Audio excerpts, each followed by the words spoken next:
le système ne semble pas capable de mener ensemble protection de l'enfance et lutter contre la pauvreté et l'exclusion. Aujourd'hui, j'ai plus la force de me battre, comme je sais que mes enfants sont placés jusqu'à leurs 18 ans. Mais j'ai la force à me battre pour avoir des droits de visite à la maison. Faut se battre pour des simples trucs de la vie, et puis je trouve pas ça très juste, quoi. L'envie que ça change, que ça se reproduise pas de génération en génération. Il ne peut pas y avoir de pouvoir d'agir des personnes concernées s'il n'y a pas de pouvoir d'agir des professionnels. De quoi avons-nous besoin pour bâtir un avenir sans pauvreté pour les enfants ? En 2019, des parents en situation de pauvreté ont interpellé le mouvement ATD Quart Monde. Cette interpellation est devenue le fil rouge d'une recherche-action. En France, Belgique, Royaume-Uni, Suisse, Pologne, Pays-Bas et Espagne, des groupes de jeunes parents en situation de pauvreté se sont constitués. Des universitaires se sont joints à la recherche afin d'aller plus loin ensemble.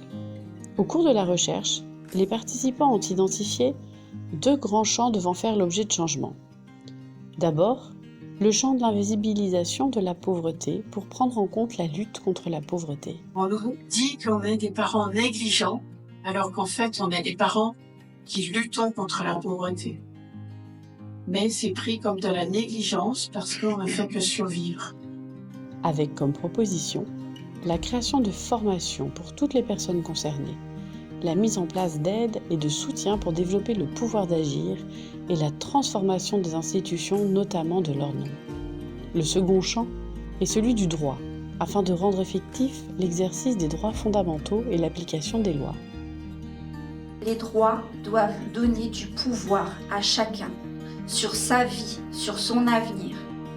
Faire respecter ces droits pour les personnes en situation de pauvreté est un combat permanent.